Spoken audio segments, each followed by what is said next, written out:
اللہ اللہ کہنا اللہ۔ الحمدللہ وسلام علی عبادہ الذین اصطفى اما بعد فاعوذ باللہ من الشیطان الرجیم بسم اللہ الرحمن الرحیم وتمت کلمۃ ربک صدقا وعدلا لا مبدل لکلماتہ وهو السمیع العلیم صدق اللہ العظیم۔ محترم بزرگوں، عزیز دوستوں اور بھائی، یہ پارہ 8 کے پہلے صفحے میں سورہ انعام کی 115 نمبر آیت۔ اس قسم کی آیتیں قرآن پاک میں اور بھی ہیں۔ اللہ تبارک و تعالی فرماتا ہے تمہارے رب کی باتیں مکمل ہو چکی، پوری دنیا کی طاقت مل کر بھی ان میں سے ایک کلمے کو بدل نہیں سکتے، اور اللہ تبارک و تعالی خوب سننے والے ہیں، خوب جاننے والے ہیں۔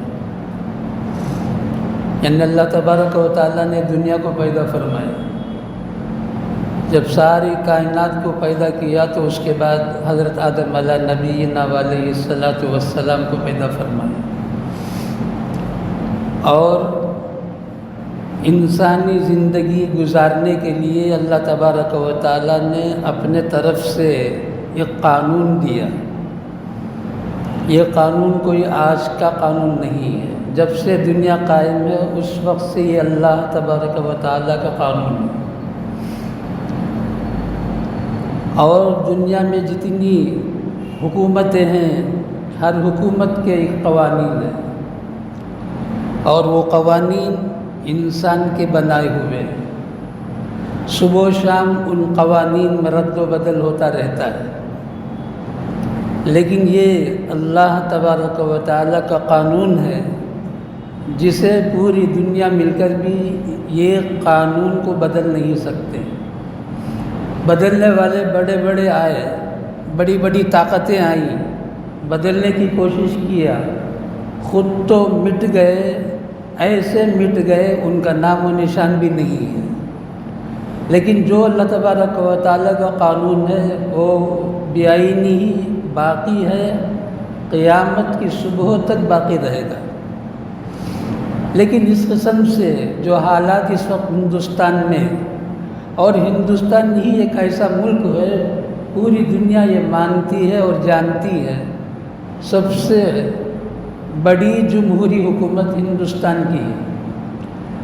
اس لیے کہ دیگر ممالک میں جتنے مذاہب ہیں، ایک یا دو مذہب پنپتے ہیں، لیکن ہندوستان میں بے شمار مذاہب پنپ رہے ہیں۔ ہر ایک کا ایک قانون ہے، ہر ایک کے پاس ایک مذہب ہے، اگرچہ ان کے پاس اس مذہب کی بنیاد جہالت پر ہو، لیکن ان کے پاس بھی ایک اصول و ضابطہ ہے، اسی اصول و ضابطے پر وہ جی رہے ہیں۔ آج تک کسی حکومت نے کسی کو بھی چھیڑا نہیں، لیکن اللہ تبارک و تعالیٰ کی قدرت ہے، اللہ تبارک و تعالیٰ کا امتحان ہے مسلمانوں پر کہ ہمیشہ جب بھی کوئی حکومت کچھ کرنا چاہتی ہے تو وہ مسلمانوں کے قوانین پر ہاتھ ڈالنا چاہتی ہے۔ تو ایسے موقع پر مسلمان اپنی پوری طاقت کے ساتھ اس کی مخالفت کرتے ہیں۔ اس سے پہلے بھی ہوا ہے، ہندوستان آزاد ہونے کے بعد کئی دفعہ اس قسم کے عنوان کھڑے ہوئے ہیں۔ جب بھی عنوان کھڑا ہوا ہے ہمارے بڑے اس کا مقابلہ مکمل کیے اور اس کو دفع کیے۔ اب یہ گویا یہ سمجھنا چاہیے کہ ایک آخری مرحلہ ہے۔ جو حکومت ہند مسلمانوں کو دبانا چاہتی ہے اور مسلمانوں کو اپنے انہیں ہندوانہ کفریہ قوانین کے پابند بنانا چاہتی ہے، یہ تو ہونے کا نہیں۔ یہ جو مسلم پرسنل لا، مسلمان من حیث المسلمان، اس کے لیے کوئی خاص قانون نہیں ہے۔ مسلمان اس حیثیت سے کہ وہ مسلمان ایک مخصوص قوم ہے، قوم کے اعتبار سے مسلمانوں کا کوئی خاص فارمولہ نہیں ہے، لیکن مسلم پرسن اللہ سے ہی یاد کیا جاتا ہے۔ یہ ہے اسلامی پرسن اللہ ہے، یعنی جو قوانین ہمارے سامنے ہیں ہم سب کو پیش کرتے ہیں، آؤ اس قانون کو اپنا لو۔ اس قانون کو جو اپنا لے گا وہ مسلمان ہے، مسلمان کا کوئی قانون نہیں ہے، یہ اللہ تبارک و تعالیٰ کے قوانین ہیں، ہم سب کے سامنے پیش کرتے ہیں۔ ہر ایک آئے، آگے بڑھے، اس قانون کو قبول کر لے۔ جو اس قانون کو قبول کر لے گا وہ مسلمان ہے، اس کی دنیا بھی کامیاب ہے، اس کی آخرت بھی کامیاب ہے۔ کامیابی کی گارنٹی دیتی ہے یہ قوانین ہمیں، یعنی ہماری زندگی دنیا اور آخرت کی جتنی بھی برس ہو، جو بھی موڑ ہو، کامیابی اگر چاہتے ہو تو اسے اپناؤ۔ یہ اسلامی پرسن اللہ ہے، لیکن بولنے کے لیے مسلم پرسن اللہ ہے، ورنہ مسلمانوں کو کوئی مخصوص قوانین نہیں ہیں۔ اللہ تبارک و تعالیٰ نے انسانوں کی کامیابی کے لیے، چونکہ انسانوں کو اللہ تعالیٰ نے پیدا فرمایا، انسانوں کے مزاج کو اللہ تبارک و تعالیٰ نے پیدا فرمایا، انسانوں کے نفع اور نقصان کو اللہ تبارک و تعالیٰ خوب جانتے ہیں، عالم الغیب والشہادہ ہیں۔ اللہ تبارک و تعالیٰ چاہتے ہیں میں نے جس انسان کو اشرف المخلوقات بنا کر پیدا کیا، اس کی دنیا اور آخرت کی کامیابی اگر وہ چاہتا ہے تو وہ میرے قوانین کی پابندی کرنے لگے۔ میرے قوانین کی جب وہ پابندی کرنے لگے گا، اس کی دنیا بھی کامیاب ہے، اس کی آخرت بھی کامیاب ہے۔ یہ جو قوانین ہیں دو قسم کے ہیں، ہم سب جانتے ہیں۔ یہ دو قوانین کہاں سے بنے؟ سورہ بقرہ کا بالکل آدھا آپ اٹھائیں، وہیں سے یہ دو قوانین ملے ہیں، جس کو ہم سول اور ایک کرمنل بولتے ہیں۔ یہ دونوں کے دونوں قوانین، یا ایھا الذین آمنوا کتب علیکم القتال فی القتل الحر بالحر والعبد بالعبد والانثى بالانثى، یہیں سے کرمنل قوانین کی بنیاد پڑی ہے۔ جتنے قوانین ہیں اسی آیت سے بنی ہے، اور سول اس کے بعد کی جو آیتیں ہیں پورے سورہ بقرہ میں پارے 2 میں پاؤ پارے کے آدھا پارے کے بعد وہ پورا سول ہے۔ انہی قوانین کی بنیاد پر ہندوستان کے قوانین بنے ہیں، اور مسلمانوں کے لیے الگ سے ایک شعبہ قائم کیا گیا۔ یہ جو مسلمانوں کے لیے الگ سے قوانین بنائے گئے، اور یہ کہا گیا کہ یہ مسلمان اس میں مخصوص ہے، اس میں کوئی مداخلت کبھی بھی کوئی بھی حکومت نہیں کرے گی۔ یہ قوانین لکھے گئے ہیں، تحریر میں آ چکی ہیں، جو محفوظ ہے، کوئی اسے مٹا نہیں سکتا ہے۔ اگر کوئی مٹانے کی محنت بھی کرے گا وہ مٹ جائے گا، اس کی خاندان مٹ جائیں گے، اس کا نام و نشان مٹ جائے گا، لیکن یہ قوانین اسی طرح قیامت کی صبح تک بحال رہے گا۔ اس میں جو قوانین ہیں نکاح سے متعلق ہے، طلاق سے متعلق ہے، عدت سے متعلق ہے۔ اب یہ قوانین ایسے ہیں، بہت افسوس سے کہنا پڑتا ہے، یہ اس قسم کے 25-30 سال پہلے بھی ہوا ہے، اس سے پہلے بھی ہوا ہے۔ تحفظ مسلم پرسن اللہ کے عنوان سے جلسے ہوئے ہیں پورے ہندوستان بھر میں۔ حکیم الاسلام حضرت قاری محمد طیب صاحب رحمۃ اللہ علیہ جب اس سلسلے میں پورے ہندوستان کا سفر فرمایا تو حضرت نے یہ فرمایا، دیکھو مسلم پرسن اللہ کسی مجسمے کا نام نہیں ہے کہ بھئی آؤ اس مجسمے کی حفاظت کرو۔ مسلم پرسن اللہ کسی تصویر کا نام نہیں ہے، بھئی آؤ اس تصویر کی حفاظت کرو، یہ حضرت کا جملہ ہے، بلکہ اس کی تحفظ کا معنی یہ ہے مسلمان ان قوانین کو اپنے زندگی میں لائیں۔ جب مسلمان ان قوانین کو اپنے زندگی میں لائیں گے، یہی تحفظ ہے، یہی حفاظت کی صورت ہے، اس کے علاوہ اور کوئی صورت نہیں ہے۔ مسلمان آج جو ہمارے مسلم پرسن اللہ کہلاتے ہیں قوانین، وہ ان قوانین کو مسلمان بھی نہیں جانتے، یہ ایک طبقہ جو ہمارا پڑھا لکھا ہے ہمیشہ سے، اور ایک طبقہ بالکل ان پڑھ ہے، اور جو پڑھا لکھا کا طبقہ ہے وہ بھی مسلم پرسنل لا کے اندر کیا ہے وہ نہیں جانتا ہے، جس کی وجہ سے یہ یونیفارم سول کوڈ کے نام سے جب آتا ہے ہم پریشان ہو جاتے ہیں کہ یہ کیا ہے، یہ یونیفارم سول کوڈ کیا ہے۔ وہ یہ چاہتا ہے کہ ہندوستان کا جو باشندہ ہے اسے اس طرح سے زندگی گزارنا ہے نکاح میں بھی جیسے حکومت کا قانون بنے گا، یہ نہیں چلے گا، اس لیے کہ یہ جو نکاح کے قوانین ہیں یہ اللہ تبارک و تعالیٰ کے بنائے ہوئے ہیں۔ سب سے پہلے جو نکاح کا قانون ہے، ویسے اس کے پیچھے کیا ہے، اس کا ڈرافٹ کیا ہے، آج تک بھی یہی کہا جا رہا ہے کہ وہ کیا ہے معلوم نہیں ہے، لیکن جو بھی ہے اسی عنوان پر ہے، یا تو نکاح کے عنوان پر، یا کہ طلاق کے عنوان پر، یا تو عدت کے عنوان پر۔ اس قسم کے جو مسائل ہیں جو اجتماعی ازدواجی زندگی سے متعلق ہے، سب سے پہلا عنوان تو نکاح کا ہے۔ اس میں یہ کہتا ہے کہ نکاح ہر ہندوستانی 21 سال کی عمر میں کرے گا، لڑکیوں کے لیے بول رہا ہے، لڑکیوں کا نکاح 21 سال میں ہوگا۔ قرآن کیا بولتا ہے؟ وَابْتَلُوا الْيَتَامَىٰ حَتَّىٰ إِذَا بَلَغُوا النِّكَاحَ۔ دیکھو بھائی، جیسے ہی لڑکا ہو یا لڑکی، یا قانون تو دونوں کے لیے اللہ نے بیان کیا ہے، صرف لڑکیوں کے لیے نہیں بیان کیا ہے۔ سورہ نساء کے آیت نمبر 6 میں اللہ تعالیٰ فرماتے ہیں بچوں کو معاملہ کی تربیت کرو، چھوٹی موٹی چیزیں خریدنے کی عادت ڈالو، یہاں تک کہ جب وہ بالغ ہو جائے۔ وہی بالغ ہونا اس کے نکاح کا وقت ہے۔ اگر بالغ ہونے کے بعد اسے روکا جائے گا تو گویا اس کا حق ہم اسے چھین رہے ہیں، اس کا حق ہم اسے نہیں دے رہے ہیں۔ حق کی ادائیگی ہی اسلامی قانون ہے، یہی مسلم پرسنل لا ہے۔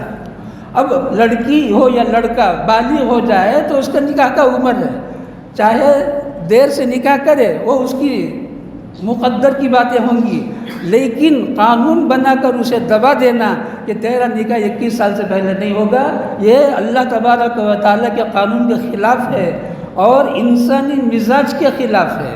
اللہ تو یہ کہتے ہیں انسان کو اللہ نے پیدا کیا، مزاج اللہ کا بنایا ہوا۔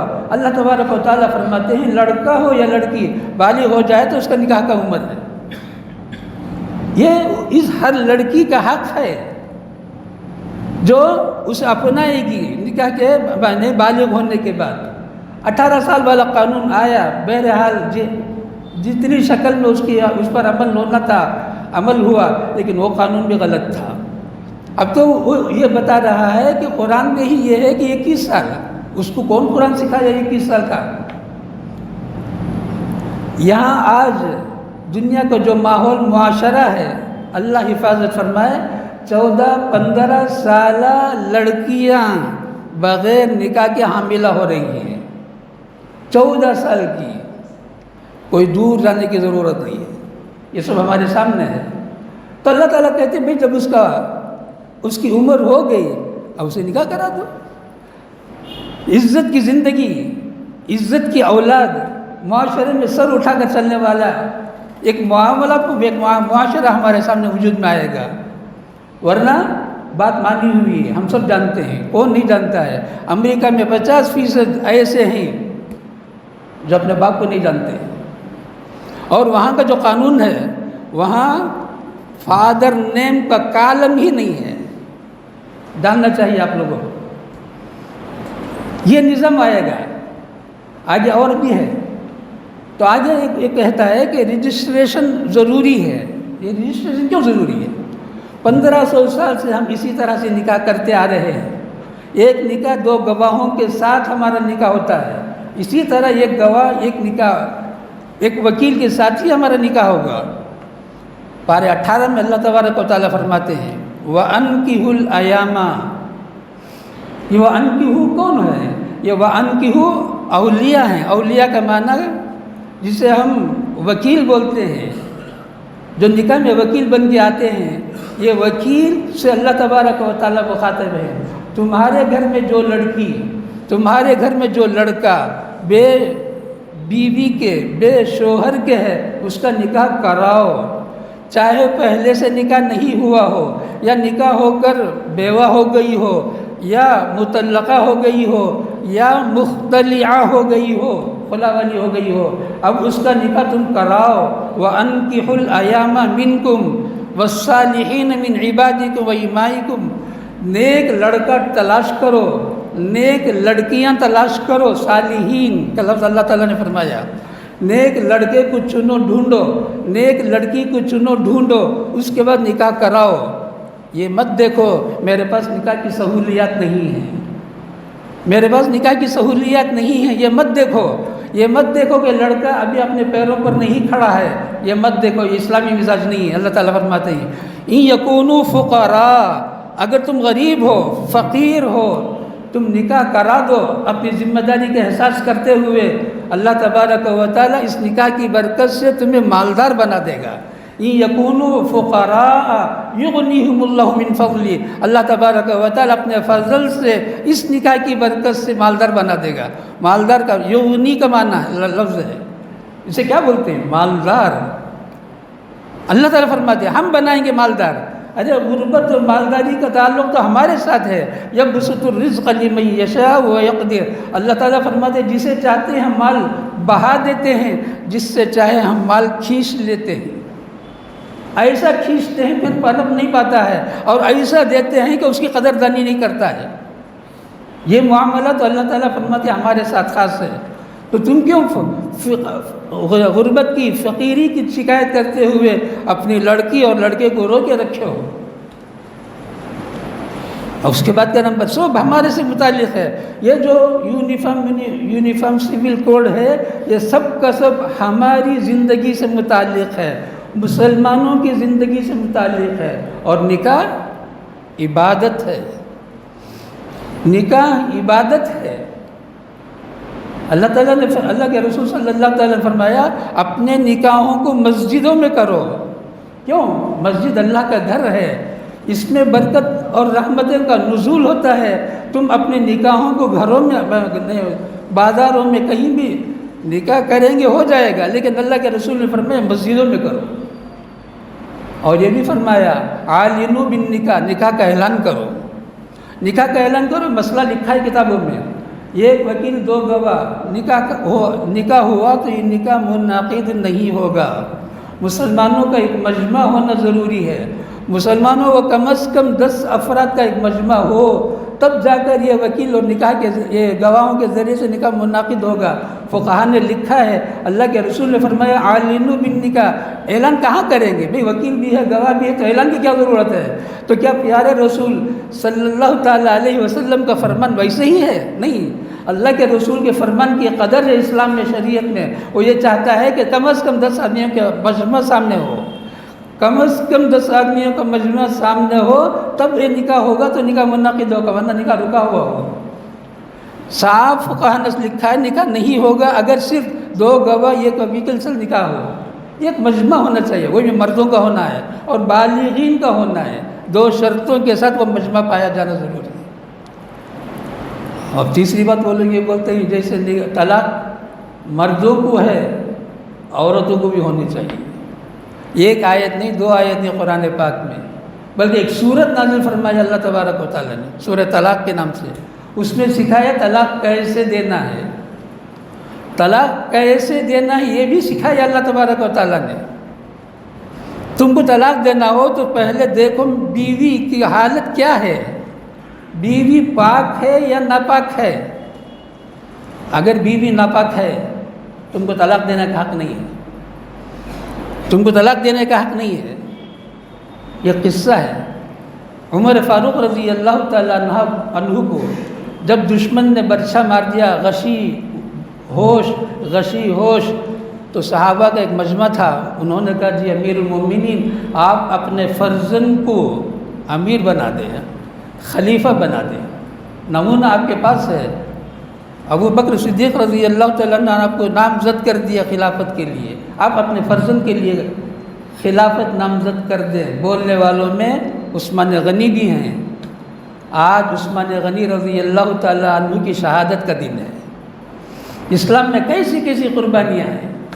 عثمان غنی رضی اللہ تعالیٰ عنہ کو 250 غداروں نے، 250 باغیوں نے مدینہ منورہ کو قبضہ کر لیا، منبر رسول، محراب رسول پر قبضہ جما لیا، اور 18 ذی الحجہ کو بدبختوں نے حضرت سیدنا عثمان غنی رضی اللہ تعالیٰ عنہ کا سر تن سے جدا کر دیا۔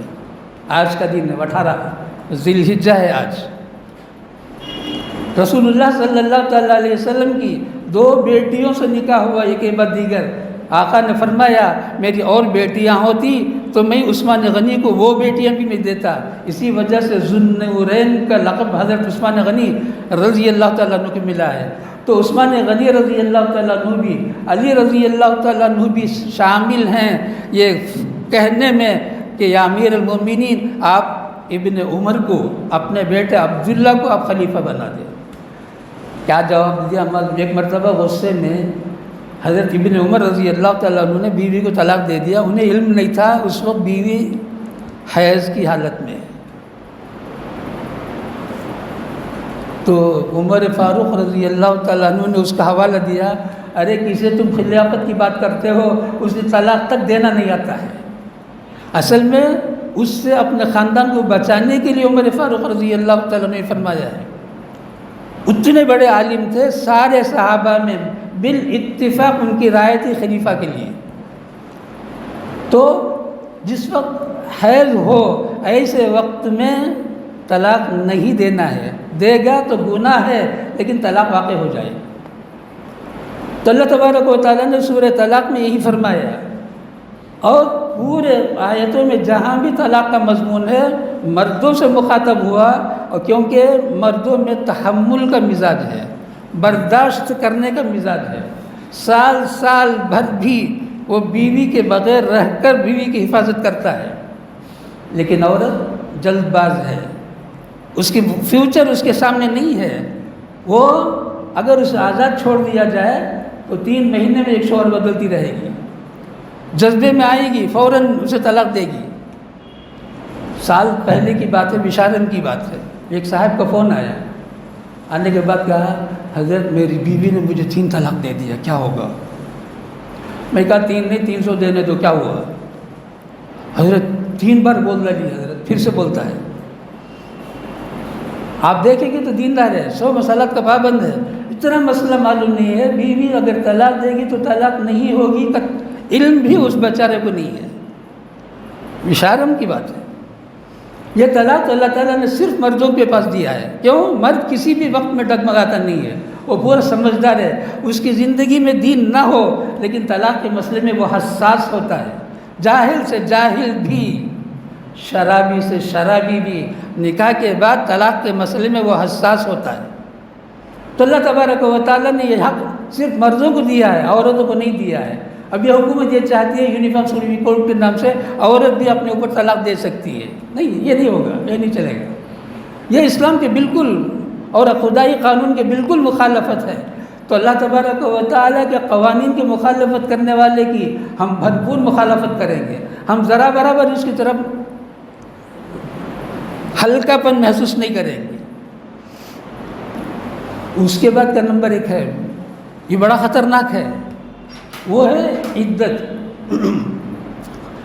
یہ حکومت یونیفارم سول کوڈ کے نام سے کہتی ہے کہ عدت نام کی کوئی چیز ہے نہیں۔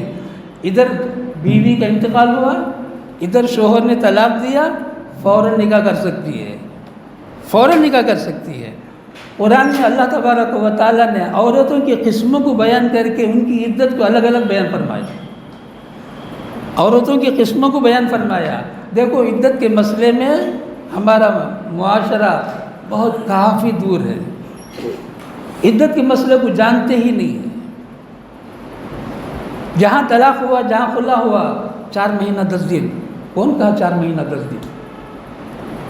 عورتوں کی الگ الگ قسمیں ہیں۔ شوہر کا انتقال ہوا، شوہر اردو زبان میں مجازی خدا ہے، یعنی اللہ تبارک و تعالیٰ اور اللہ کے رسول صلی اللہ تعالیٰ علیہ وسلم کے بعد ایک عورت پر سب سے بڑا جو حق ہے وہ شوہر کا ہے۔ اس لیے اللہ تبارک و تعالیٰ نے فرمایا شوہر تم سے جدا ہو گیا ہے تو تم عدت میں گزارو، غم مناؤ۔ کیسے؟ 4 مہینہ 10 دن مناؤ، 4 مہینہ 10 دن اس عورت کے لیے اللہ تبارک و تعالیٰ نے قرآن پاک میں عدت بتایا جس کا شوہر کا انتقال ہو چکا ہو. یہ الگ سے بیان کیا. کیوں؟ شوہر کا حق تمہارے اوپر بہت زیادہ ہے. عام طور سے 3 مہینے یا 3 حیض ہے، لیکن تیرے لیے 4 مہینہ 10 دن ہے. یہ 40 دن کا اضافہ ہے تیرے لیے. شوہر کا حق ادا کرنا ہے تجھے. اور پابندیاں بھی خوب بیان کیا گیا ہے اللہ تبارک و تعالیٰ نے، اور حدیث میں آیا ہے. اس کے بعد ایسی عورت کو طلاق دیا ہے، یا ایسی عورت خلا لی ہے جس کا حیض جاری ہے، یعنی عمر حیض چلنے والا ہے، ویسی عمر میں ہے، تو اللہ تبارک و تعالیٰ نے قرآن میں فرمایا ثلاثۃ قروء، 3 حیض تک رکے رہو. 3 حیض تک طلاق ہو گیا یا خلا ہو گیا. اب طلاق اور خلا میں بھی یہ دیکھنا ہے بھئی یہ عورت حیض میں تو نہیں ہے، وہ دیکھ کر خلا کا فیصلہ کرنا ہے. اب خلا کے بعد 1 حیض، چاہے دوسرے دن حیض شروع ہو جائے وہ 1 شمار ہوگا. اس کے بعد پھر 1 حیض مکمل ہو، اس کے بعد پھر ایک تیسرا حیض مکمل ہو. یہ حیض کیوں کا جواب صرف اللہ کا حکم. باقی جو کچھ باتیں ہیں وہ ہماری ہیں، لیکن اللہ کا حکم ہے 3 حیض پورا کرو. اب ایک ایسی عورت کو طلاق دیا ہے جسے حیض نہیں آتا ہے، 50 سال ہو گیا ہے. 50 سال کے بعد بھی آدمی طلاق دیتا ہے. ہاں پتہ نہیں 40 سال بیوی کے ساتھ گزارا، اب پتہ نہیں کیا ہوا اسے طلاق دے دیتا ہے. اب ان دنوں میں اس عورت کا حیض بند ہو چکا ہوتا ہے. اب کیا کریں گے؟ اب کیا صورت ہے؟ کہا اب تو 3 مہینے عدت گزار. 90 دن اس کے لیے طے کر دیا اللہ تعالیٰ نے. کیوں؟ حیض تو ہے نہیں، حیض کے پہچانیں گے نہیں، لیکن عدت میں رہنا ہے. شوہر کا انتقال ہوا، بیوی کی عمر 90 سال. بیوی کی عمر 90 سال شوہر کا جب انتقال ہوا ہے، تو اب اس بیوی کو بھی 4 مہینہ 10 دن عدت میں بیٹھنا ہے. 90 سال ہونے کے باوجود اسے 4 مہینہ 10 دن عدت میں بیٹھنا فرض ہے. 1 دن بھی کم کرے گا ایسے ہی گنہگار ہوگی جیسے ظہر کی 4 رکعت میں 3 رکعت میں سلام پھیر دیا ہو. بالکل نماز میں جو 4 رکعت فرض ہے ایسے ہی یہ عدت ہے. عدت میں 1 دن کی کمی کو بھی شریعت برداشت نہیں کرے گی. اب ایک بچی ہے، اسے حیض ہی شروع نہیں ہوا ہے، بالغ ہی نہیں ہوئی ہے، نکاح ہو جاتا ہے. نکاح ہونا صحیح ہے، نکاح ہونا صحیح ہے. اب اس کا جو 21 سالہ قانون ہے، یہاں اسلام یہ سکھاتا ہے اگر وہ نابالغ ہے اس کا نکاح کر دیا، نکاح صحیح ہے، نکاح صحیح ہے، تفصیل میں جانے کی ضرورت نہیں ہے. اب اتفاق سے طلاق دے دیا، اب اسے حیض ہی شروع نہیں ہوا ہے. اب یہ بچی جو نابالغ ہے وہ کیا کرے گی؟ وہ بھی 3 مہینہ گزارے گی. کہاں ہے مضمون؟ سورہ طلاق میں ہے، پارہ 28 میں. تو عدت کے مضمون کو اللہ تبارک و تعالیٰ نے عورت کو الگ الگ کر کے سب بیان فرما دیا. اب اسی سے متعلق وراثت کا مسئلہ ہے، یہ بھی ایک اہم مسئلہ ہے. وراثت کا مسئلہ بھی ایک اہم مسئلہ ہے. اللہ تبارک و تعالیٰ نے صاف فرمایا لڑکوں کے لیے 2 حصہ، لڑکی کے لیے 1 حصہ، بھائی کے لیے 2 حصہ، بہن کے لیے 1 حصہ. قرآن میں صاف فرمایا وَلِلذَّكَرِ مِثْلُ حَظِّ الْأُنثَيَيْنِ. اب یہ بولتا ہے نہیں، لڑکے کو جتنا ملتا ہے اتنی ہی لڑکی کو بھی ملے گا، لڑکے کو جتنا حصہ ہے لڑکی کو بھی اتنا ہی ملے گا. یہ بولتا ہے، یہ نہیں چلے گا. کیوں؟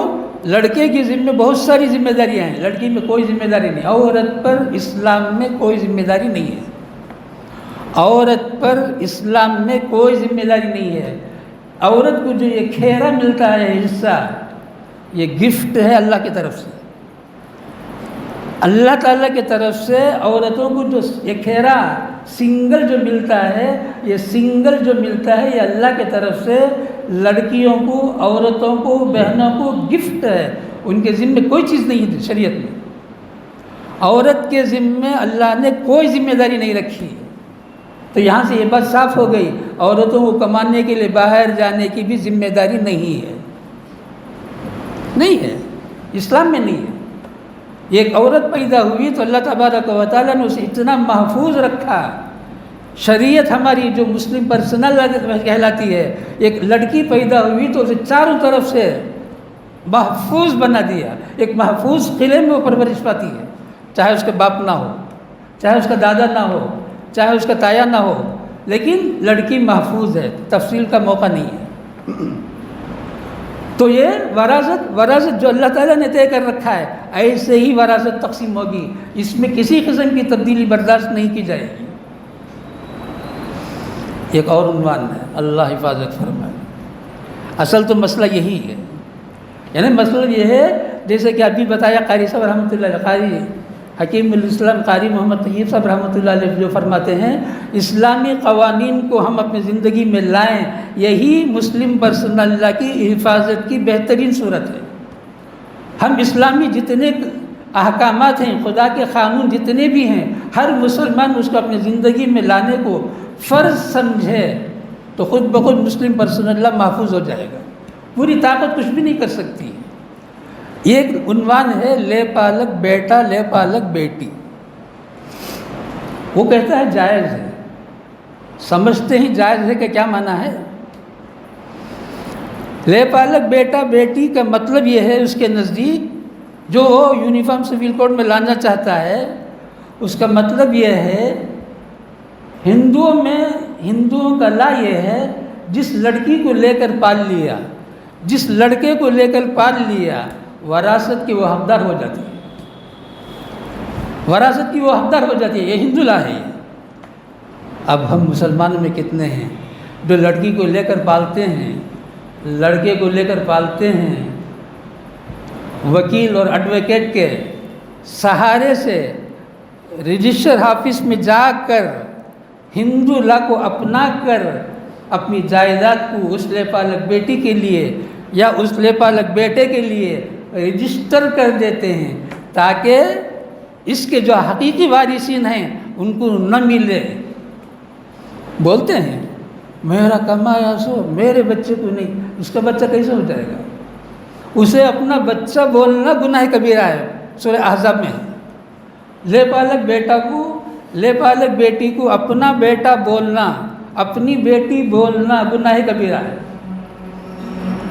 ہاں کسی کا باپ معلوم نہیں ہے، ایسا لڑکا ہے، ایسی لڑکی ہے، اس کا باپ معلوم نہیں ہے، تو شریعت میں اللہ تعالیٰ نے قرآن پاک میں فرمایا اسے تم اپنا بھائی بنا لو، تم اسے اپنا بہن بنا لو، بیٹا بنا لو نہیں کہا. ادعوہم لآبائہم هو اقسط عند اللہ. جس لڑکے کو تم پالتے ہو، جس لڑکی کو تم پالتے ہو، اس کے باپ کی طرف اسے منسوب کرو، اسے باپ کی طرف اسے منسوب کرو. جب بھی لکھو گے یہ کس کا بیٹا ہے، جس کا بیٹا ہے اس کا لکھو، تمہارا مت لکھو.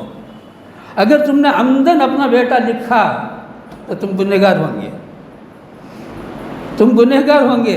توبہ کر لو، اللہ معاف کرنے والا ہے، ہر گناہ کو اللہ معاف کرنے والا ہے. کسے کا؟ لا الہ الا اللہ محمد الرسول اللہ پڑھا ہوا جو بھی کیسا ہی گنہگار ہو، 80 سال کا شرک میں دلدل میں پھنسا ہوا ہو، توبہ کر لے سچے دل سے، اللہ تعالیٰ معاف کرنے کے لیے تیار ہے. اب کتنے واقعات وشارم میں جو لے پالک بیٹا کو، لے پالک بیٹی کو. اچھا اگر یہ نہیں لکھے گا تو جائے گا کسے؟ سگا بھائی جو باپ کا خون ہے اسے جائے گا اور کہیں نہیں جائے گا. وراثت کسے جائے گی؟ اولاد نہیں ہے تو سگے بھائی کو جائے گی اور دوسروں کو نہیں جائے گی. اب وہ بولتا ہے غیروں کو سے بھی جان ہو سکے، دوسروں کو سے بھی جان ہو سکے. اپنا بھائی کو دوسرا بولتا ہے، دوسرے کی اولاد کو اپنا بول کر عزت کرتا ہے. یہ ہندوانہ لا ہے. جنہوں نے بھی اسے اپنایا ہے سمجھو یہ ہندوانہ لا کو اپنایا ہے. یہ جو یونیفارم سول کوڈ لاتا ہے وہ لانے سے پہلے اس پر عمل کر چکے ہیں اشارت میں. یہ جائز نہیں ہے. پیارے رسول صلی اللہ تعالیٰ علیہ وسلم نے فرمایا جو کسی وارث کو اس کی وراثت نہ ملے اس کے لیے کوئی بھی اقدام وہ کرتا ہو جنت کی خوشبو نہیں سونگے گا. حدیث ہے. وراثت کے مسئلے میں جب حدیث اٹھائیں گے تو یہ حدیث ملے گی. کوئی بھی اپنی جائیداد کو جو وارث کو ملنا تھا اس وارث کو نہ ملے اس لیے وہ دوسروں کو دے کر ختم کرنا چاہتا ہے. جیسے لے پالک بیٹا کو، لے پالک بیٹی کو پیارے رسول صلی اللہ تعالیٰ علیہ وسلم نے فرمایا جنت کی خوشبو نہیں سونگھے گا. حدیث صاف ہے اس مسئلے میں. بہرحال کتنی باتیں ہیں جو پورا کا پورا خدائی قانون کے خلاف ہے. ہم سب کو اس کے لیے جم کر مقابلہ کرنا ہے، اور مخالفت کی جو صورت جماعت میں طے کی گئی ہے تقریباً پورا ہندوستان اسی پر عمل کر رہا ہے، اور مسلم پرسنل لا والے، جمعیت والے، سارے کے سارے اسی فکر میں، اسی دھن میں لگے ہیں. ہماری جو رائے ہے یعنی ہم اسے ماننے کے لیے بالکل تیار نہیں ہیں. یہ عنوان ہم اپنے جو بڑا ہے اس کو پہنچانے کے لیے ای میل استعمال کریں، جی میل استعمال کریں، کر ہم اپنا کام پورا کر دیں. اس کا ایک اور ہے یونیفارم سول کوڈ میں. یہ اس سے پہلے ہو چکا ہے، یعنی قانون بنا نہیں لیکن عمل شروع ہو چکا ہے. 2 سال پہلے کی بات ہے. ہمارے مدرسے کے پاس اکثر اجنبی لڑکا، اجنبی لڑکی، کبھی مسلمان لڑکی، غیر مرد. ایک مرتبہ پولیس آئی تھی تو پولیس سے میں نے کہا اس قسم سے ایسا ہوتا ہے، تو صاحب بولتا ہے سر دیکھو قانون بنا ہے، اس قسم سے کوئی اجنبی لڑکی اجنبی لڑکا مل کر کہیں ہو تو ہمیں اس پر کوئی کارروائی کرنے کی اجازت نہیں ہے. اگر ہم کارروائی کریں گے تو وہ کارروائی ہم پر چلے گی، اس لیے ہم مجبور ہیں، اس پر ہم کوئی قدم نہیں اٹھا سکتے ہیں. تو اس کا ایک یونیفارم سول کوڈ میں یہ بھی ایک دستور رکھا ہے، وہ پتہ نہیں اور کیا کیا ہے. بہرحال اس کی ہم مخالفت کریں گے. یعنی وہ یہ بتاتا ہے کوئی بھی مرد کسی بھی عورت سے اپنا جنسی تعلق قائم کرنا چاہتا ہے، کوئی اس کے لیے رکاوٹ نہ بنے. کون برداشت کرے گا؟ ایک شریف انسان کسی بھی غیر گزرے مذہب سے تعلق رکھتا ہو، کیا اسے برداشت کر لے گا؟ نہیں. یہی ہے یونیفارم سول کوڈ ہو یا یکساں سول کوڈ ہو، جو بھی ہو اس کا پورا خلاصہ یہی ہے. یعنی ہمارے نکاح، طلاق اور ان ساری چیزوں میں، اور یہ بھی بولتا ہے حلالہ کوئی چیز ہی نہیں ہے، حکومت میں حلالہ نہیں چلے گا. یعنی کوئی 3 طلاق دے دے تو دوسرا نکاح کرنا پڑے گا، اس کے بعد اتفاقی طلاق دے دے، پھر سے وہ عدت پوری کر لے، اس کے بعد یہ ملنا چاہے تو نکاح کے ذریعے سے مل سکتا ہے. اس کو حلالہ بولتے ہیں. یہ بھی قرآن پاک کا حکم ہے. سیقول میں آیت ہے وَإِذَا طَلَّقْتُمُوهُمْ فَلَا تَحِلُّوا لَهُم مِّن بَعْدُ حَتَّىٰ تَنكِحَ زَوْجًا غَيْرَهُ. قرآن پاک کی سارے آیتوں کے مخالفت میں یہ یونیفارم سول کوڈ ہمارے سامنے آ رہا ہے. گویا قرآن پاک سے ہم کو مکمل دور کرنا چاہتا ہے. ہم اس کے لیے ایک رائی برابر بھی برداشت نہیں کر سکتے ہیں کہ مظاہرہ ہم کو کرنا ہے. مظاہرہ کا مطلب وہ جو مسجدوں میں لگا ہوا ہے، اعلان پر اعلان ہو رہا ہے، ہم اپنے گھر کے ہر بچیوں کی طرف سے، ہم اپنے گھر کے ہر بچوں کی طرف سے، جس کے پاس بھی وہ ہے، اگر نہیں ہے تو باقاعدہ اس کے لیے اب لینا پڑے گا، لے کر اپنے رائے کو کہ ہم یونیفارم سول کوڈ کے مکمل مخالف ہیں. 1% بھی ہم اس کو ماننے کے لیے تیار نہیں ہیں. یہ جذبہ ہر مسلمان کے دلوں کے اندر پیدا کرنا ہے. مستورات نے بھی مختصراً یہ سمجھائیں یونیفارم سول کوڈ مختصراً یہ ہے کفریہ قانون مسلمانوں پر لاگو کرنا چاہتا ہے. دعا فرمائیں اللہ تبارک و تعالی ہمارے اندر اسلامی، ایمانی حمیت، غیرت اللہ تبارک و تعالی 100% پیدا فرمائے. ہماری جان سے بڑھ کر ہمارا ایمان کا مسئلہ ہمارے لیے اللہ تبارک و تعالی مقدر فرمائے. وآخر دعوانا الحمدللہ رب العالمین.